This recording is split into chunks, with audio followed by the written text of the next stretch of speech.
It's time for Takes on Takes. You know the drill. You supply the takes. We supply the take on your take today on the Locked On NFL Scouting Podcast. You are Locked On NFL Scouting with the Draft Dudes, your daily podcast for NFL and college football scouting. Part of the Locked On Podcast Network, your team every day. What's better than this? It's guys being dudes here on the Locked On NFL Scouting Podcast. We're the Draft Dudes. I'm Joe Marino from Locked On Bills. He's Kyle Krabs from Locked On Dolphins. And we are your NFL experts here with you daily to talk team building across the league on the Locked On NFL Scouting Podcast with the Draft Dudes, part of the Locked On Podcast Network, your team every day. We'd like to thank you for making Locked On NFL Scouting your first listen every day, and a big welcome and shout out to our everydayers. You know who you are. Those of you who never miss a single episode, we appreciate y'all being here very, very much. Today's episode is brought to you by Underdog Fantasy. Visit UnderdogFantasy.com or find them in the App Store and sign up with promo code LOCKEDON to get your first deposit doubled up to $100. Joe, happy return of Takes on Takes Day to you here on Locked On NFL Scouting. Get used to it, folks. We're back. Takes Part on of our Takes weekly routine. Yeah, man, it's just a staple of who we are as a podcast and what we've done for so many years. And I feel like we've found our rhythm. It's taken some time, and you can expect this every week. So hit us up in the YouTube comments. That's the spot to drop your takes. We'll compile them, every week and have some fun. Great. And I know you have been chomping at the bit because you've alluded to this several times in the last 12 hours. We're recording early on a Friday. That you wanted to put me on the spot. So you warned me I was going to get put on the spot. And then when we started recording, you said, I can't wait to put you on the spot. So, and just based off of the giddiness in the pep in your step right now, you want to do this? Yeah, Whatever I do. It is. I do want to do this. I have no idea.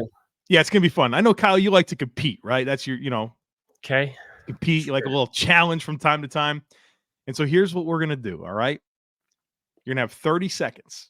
All right. And I'm going to try to get this so that the timing matches up very easy on our ticker that we have here for I could blow a stopwatch. No, I got it. So you have 30 seconds. And we're going to start right when it says live 3 minutes. Okay. Okay. All right. And it's going to go to 3:30. And so you have 30 seconds to name as many. Hold on. I got Madden cover athletes as you can in 30 seconds. All right. Okay. So we're going to start in 7, 6, 5, 4, 3, 2, go. Okay. So you have Josh Allen this year. You have Patrick Mahomes, Tom Brady. You have Peyton Hillis, obviously the legendary one. Ray Lewis, I believe, was on one. Eddie George was on one. We have... Geez, it's been a minute. Lamar Jackson was on 19, I think it was. Calvin Johnson was on one. Time. All right. So you got... That was okay. I feel like that was okay. No, I have no idea what... I've only seen one other person do this. And that was the inspiration for this. The Bills did a video with Josh Allen. Put him on the spot to do this. Oh, geez. How'd I do? Well... I knew that you would have wanted to beat Josh. You didn't beat Josh. You got 8. Josh got 13. Okay. In the video, he got 14. I don't count the 14th. He said Bills Mafia at the buzzer. I'm not counting that, right? To me, it's Josh Allen was on the cover. I know that there's like the deluxe edition that the Bills fans. He didn't get himself. No, he got himself. Okay. And then he's like, does that count? And he's like, oh, Bills Mafia, because there's that extra cover. They say he got 14. I gave him 13 because that doesn't count. You got 8. I have no idea how good I would have done, but how many did he get, or who are the names that he got that I didn't, and who were the names that I got he didn't, if there were any? Okay, off the top of my head, I know that he got Antonio Brown, he got Brett Favre, he got Calvin Johnson. He did not get Eddie George. He got himself. He did not get John Madden. You also did not get John Madden. He did not say Lamar Jackson. He got Larry Fitzgerald. He got Marshall Faulk. He got Michael Vick. He got Odell Beckham Jr. I can't believe I didn't get Marshall Faulk. He was the one who was on the first version of the game that I ever got. You guys both got Patrick Mahomes. You both got Peyton Hillis. Nobody's missing Peyton Hillis. You know what I mean? Like nobody's missing Peyton Hillis. And then the legend of Peyton Hillis is only going to grow with him rescuing, what was it, his niece and nephew or something like that this past year. Like he's if I think Madden cover athlete Peyton Hillis is now, let alone the fan vote that got him on, but what he did to save his niece and nephew from drowning was he's first name off the top of my head every time now. You both got Tom Brady. Neither of you got Richard Sherman, Rob Gronkowski. Josh got Sean Alexander, if I'm not mistaken. Josh also got Troy Polamalu. Neither of you. I should have got Troy. Dude, I forgot this guy was on the cover. Vince Young, Madden cover athlete. Yeah. And Adrian Peterson. Neither of you guys got Adrian Peterson. So there you go. There's our start. Right. But that was fun. Thanks for participating. I probably would have done better if I would have bought Madden more than once every 4 years for the last 12 years. That's better than I have. I haven't. Peyton Hillis is the last one I have, 2012. It's over 10 years. Right. 10-year drought. I'm not going to end the drought. It's already, I've already declared it. I've announced it on both podcasts that I'm not buying. Yeah, but we've had so many people that have told us whether they're playing on PlayStation or Xbox. If I were to get, it's obviously a PlayStation. That's what I don't know. I guess I grew up playing. I had the 1, the 2, and the 3 currently behind me there. Collecting dust. Yeah, it's still. I don't know. It's the controller. I guess I feel the best about. I at one point I had a 360 and I didn't like that controller. I played this game BioShock. You ever play this game? Yeah, I've heard of it. I've actually never played it, but I got stuck. I was like, okay, I'm going to try to get good at this game, and then I got stuck, and I'm like, this is not for me. So you know what game that was for me? It was one of the Turok games with the dinosaurs, and like I picked it up and I'm like, oh, I could see myself really loving this. And it was at some point in the game, like in one of the stores, like a Target or a Walmart or something like that, where like you could just pick it up and go. And some other kid had left it off. And it was like, I must have spent 20 minutes stuck in the same, like one small part of the map and couldn't figure out how to get out. And I'm like, I haven't seen a dinosaur yet. I feel like the people that go on the park, the ride at Jurassic Park, and they're spending the whole time riding through in the RV and they don't see a darn dinosaur the entire time. Hate to see it. It was bad.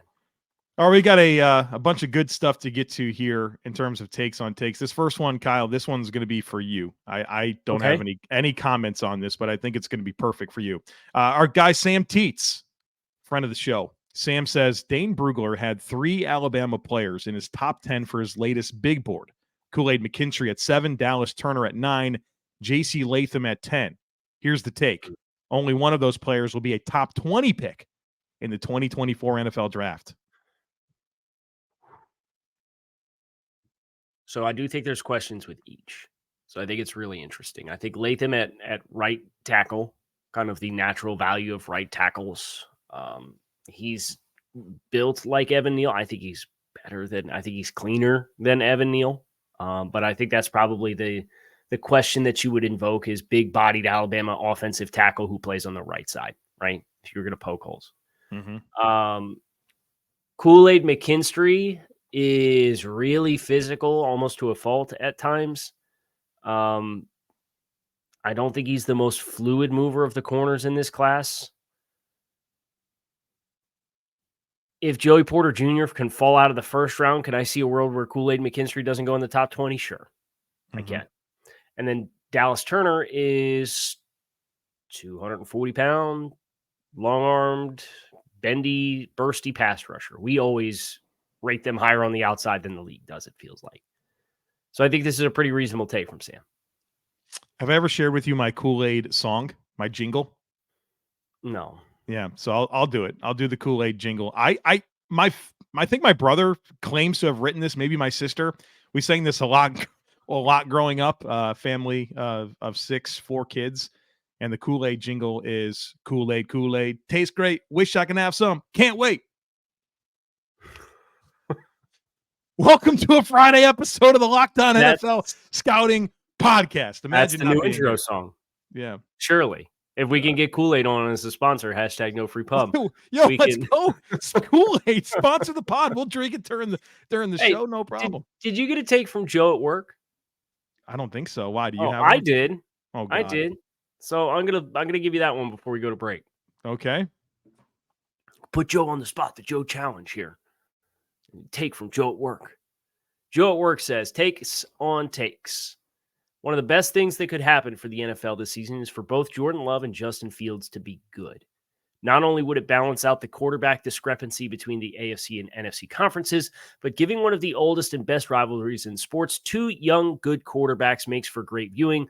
Love versus Fields, Packers versus Bears, twice a year for the next 10 years would be great for the NFL. And I say all this as a Packers fan.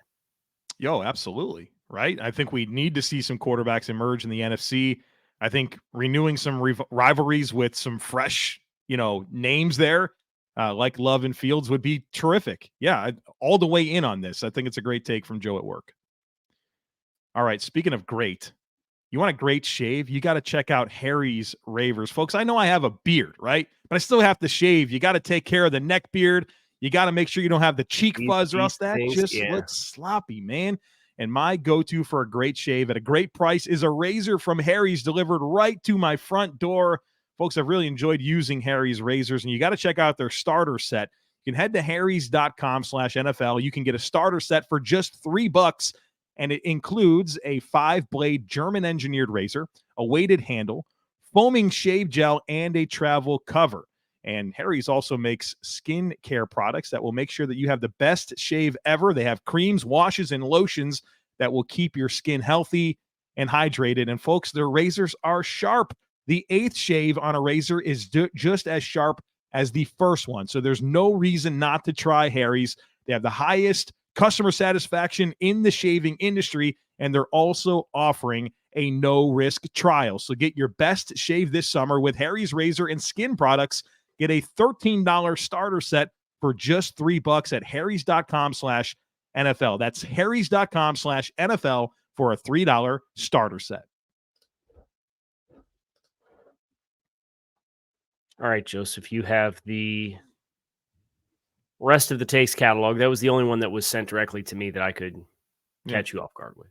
No, I got you. I trust that you have a plethora of takes ready to go. A plethora, a courtesy of the people. Thank you. Mm-hmm. Jacob has one. First time take from Jacob here. Thank you so much. Jacob says, for the first time since Kevin Byard did it in 2017, a safety will tie or lead the league in interceptions. I didn't realize how infrequent this was. Do we know who it was before Byard? No, I don't. Okay. Well, I can float around and produce this thing. Who are our candidates?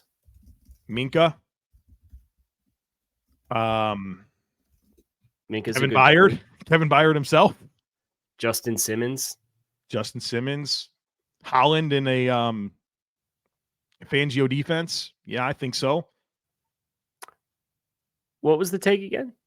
For the first time since 2017, a safety will tie or lead the league in interceptions. Did Justin Simmons not have 6 last year? Did that lead the league? Was that that's according to Pro Football Reference? Oh, wow. Jacob, the first time take coming in with bad info? Leading us askew? Oh, no. What do we do with this? What do we do? I have Reggie Nelson with 8 in 2015. Florida great. Eric Weddle, 7 in 2011. Ed Reed, 8, 2010.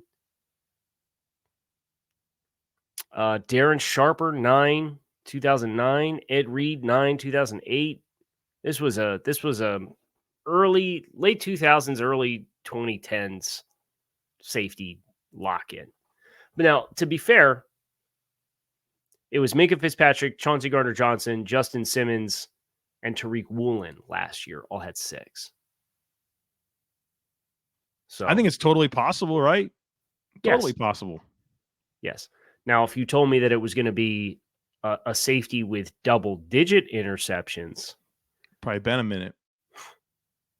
I'm into the late 80s, and I don't even know if some of these guys are safeties or corners.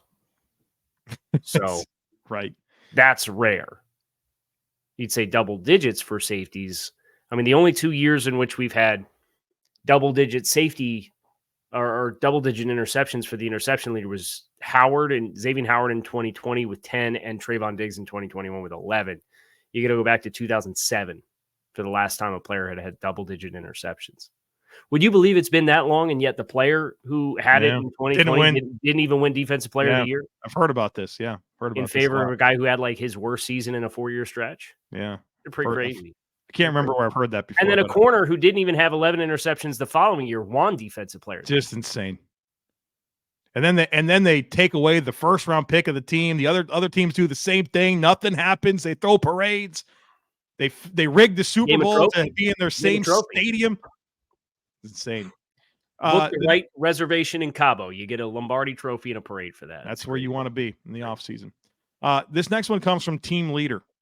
They said, I saw the predictions on the scroll. No way. He says, no way the Titans finish 7-10 back-to-back years. They will win the AFC South. Bet. Worst case, 10-7. Bet. I think something I've learned this offseason is that the Titans fans have a better perception of their team than I think most do. And I learned this when I predicted Derrick Henry to be traded. And you were immediately just bludgeoned over the head? Yes. They're high on their football team, Kyle. I know they are. And here, like if I were to say, okay, all right, have your optimism, that's fine. Like Mike Vrabel, I think gives you a high floor as a coach. You have defensive talent. Like I get it. But your quarterback's Ryan Tannehill. You have a below average starting quarterback and a below average offensive line. Aren't they returning one starter from last year's offensive line too? Like it's not just you're concerned about the talent. There's newness as well. Right. And are we sure a lot of this is upgrades? No. I don't know, man. Like, I don't think so. Like Hopkins helps, but you still need a lot of growth from your other playmakers. I mean, I think defensively they'll be pretty solid, but I don't know, man. I don't see them winning that division over Jacksonville. And maybe that's it. Like, okay, they just have to get through Jacksonville. We're not taking the Colts and Texans seriously. I take more exception with saying the floor is 10 wins. Worst case is 10 wins. Yeah, I think that's, yeah. Like this guy's expecting them to be like an 11, 12, 13 win football team. Sure. And they were the 1 seed in 2021 and won 12 games. Yeah. We'll see. Harrison says, with a heavier passing offense, with the addition of Brandon Cooks and Zeke leaving, Dak Prescott will have over 4,000 yards passing, but a career high in interceptions. He had a healthy amount of interceptions last year. I think he tied for the league lead last year. So he's going to throw more? I kind of feel like that's not going to be true. You floating?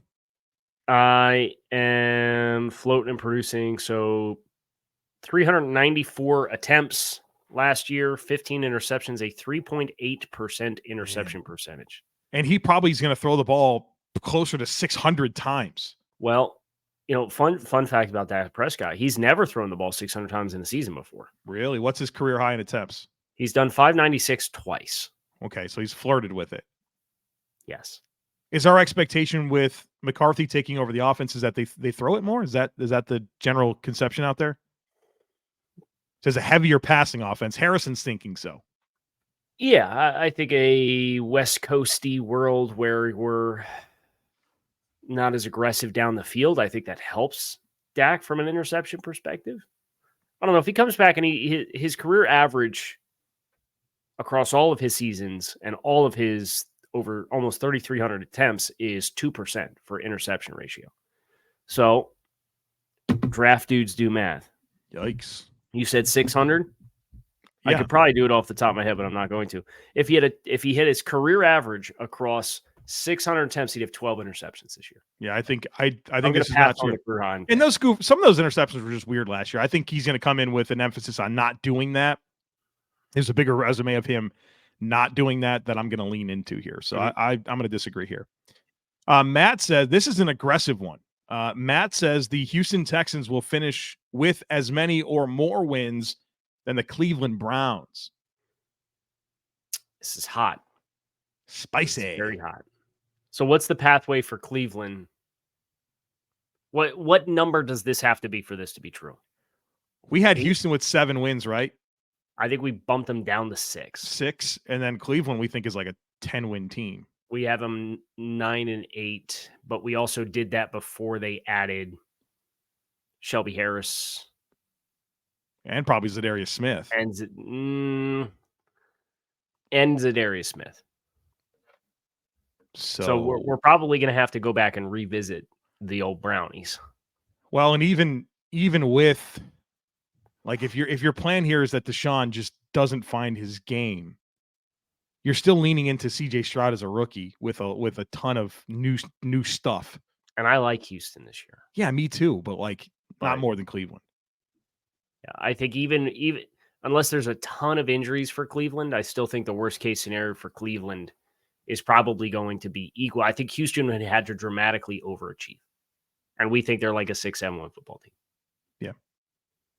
All right, folks. August, it is here. You know what that means. The official start of fantasy football drafting month. Get championship ready for your home league by trying out Best Ball on Underdog Fantasy. Folks, Underdog is the easiest place to play fantasy football, and it is the best place for best ball. All you do is you do one live snake draft. There's no waivers. There's no trades. And then Underdog sets your best lineup every week. Try it out with Underdog's Best Ball Mania Tournament. It is the largest fantasy football contest of all time. It's back and even bigger. There's $15 million of total prizes up for grabs, including an absurd $3 million going to the winner. And last year, the winner, they drafted their team in July. So there is no reason for you to wait around. Get on over to UnderdogFantasy.com or find them in the App Store and sign up with promo code LOCKEDON. That'll get your first deposit doubled up to $100. That's Underdog Fantasy promo code LOCKEDON. Okay, Joseph. All right. Let our cups runneth over with more takeths. Here's the next one. And this is a timely take here, entering week 3 of the preseason, final week. Okay. From Greg. Greg says, no starter outside of rookies should play a single snap of preseason. And then he goes on to say the risk of losing someone for a significant amount of time outweighs the benefit of getting on the same page. But it's not just about getting on the same page, right? It's about getting your body ready to play. And I know you have joint practices, and the professional athletes are a lot of them are creatures of habit, right? And I think about getting ready to play and the game day procedures and getting that routine in rhythm and the physical component of actually playing competitive football in a actual game setting. I agree. Any preseason or training camp injury is super unfortunate, but I think you'd be doing the players a greater disservice to hold them out and then expect them to go 0 to 60 in a competitive setting in the week opener. I think you'd probably have more injuries if you do it that way. You got to get calloused up, man.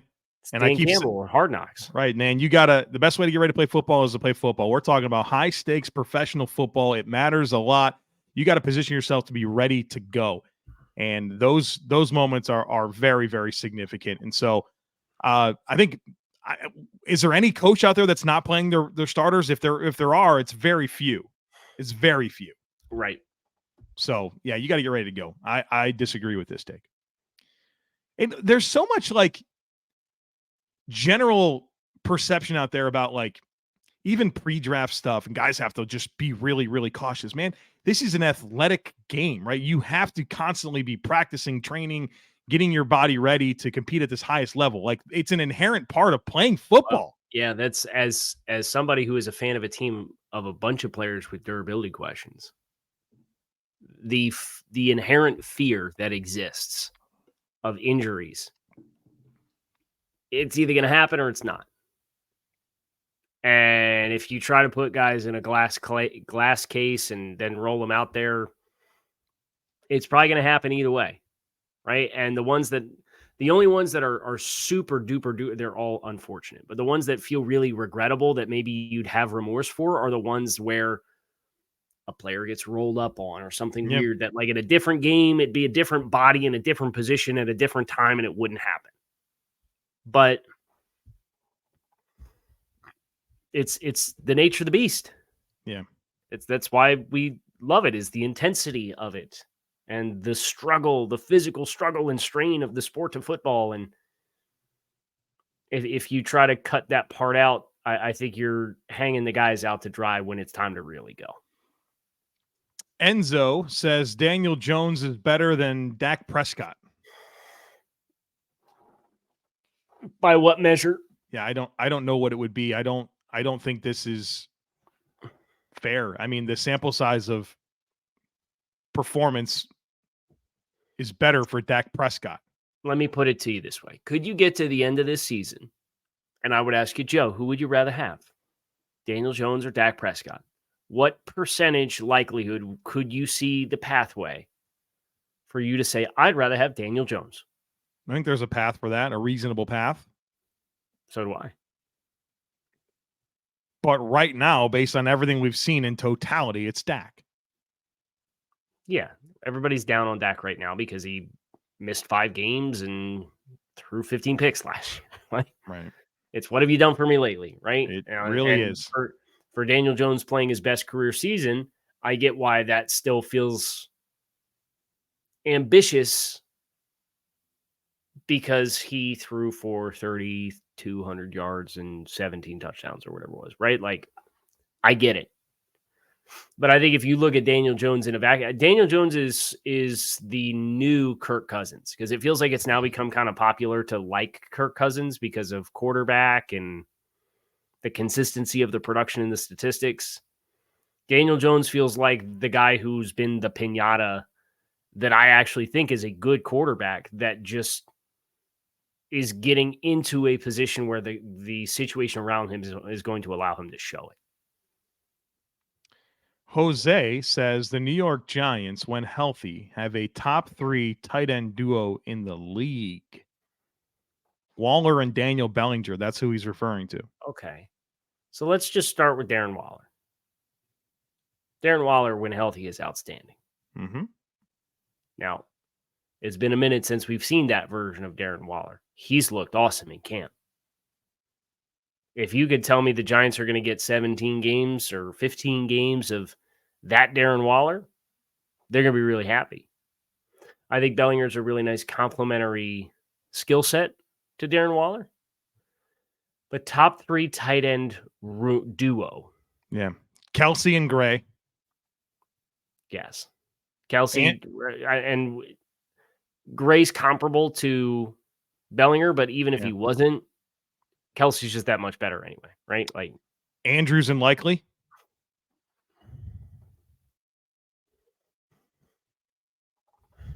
Probably. Henry and Gesicki, I don't know. I'd probably rather have Waller and Bellinger. Right. I got the exact response I thought it would there. What about Conklin and Uzoma? Why are you including a 6'6" wide receiver in a Conklin and Uzoma? I don't know. We're including Darren Waller, right? I mean, isn't that the same thing? Darren Waller is inherently not the same thing as Mike is saying. No. I mean, is a receiver? No. Who else? This might be a good take. It might be a good take. There's just a lot of work to be able to figure that out on the fly here. Right. So good job. I think the point is the Giants have a good tight end room. Forces us to filter through an impossible amount of depth. Wait. I have the Locked On NFL Scouting database. It's a good thing we did this. It has all the tight ends listed. Okay. We can do this. We can definitively have an answer. Okay, so tight ends. The cornerstone tight ends that we assigned were Mark Andrews, Travis Kelce, Dallas Goedert, and George Kittle. The tight end 2s in those situations, Jack Stoll in Philadelphia. Not going to help you. Noah Gray, who we've already acknowledged. We have Patrick Ricard down as like the tight end 2 because of the amount of volume that he gets. But even if it's Isaiah Likely, I think it's still in the conversation. Mm-hmm. And then who did I skip over? George Kittle, who had Kyle Juszczyk as the tight end 2 because of how much fullback that they used. But who's the tight end 2? Is Charlie Warner the tight end 2 there in San Francisco? Yeah. I don't know. Maybe.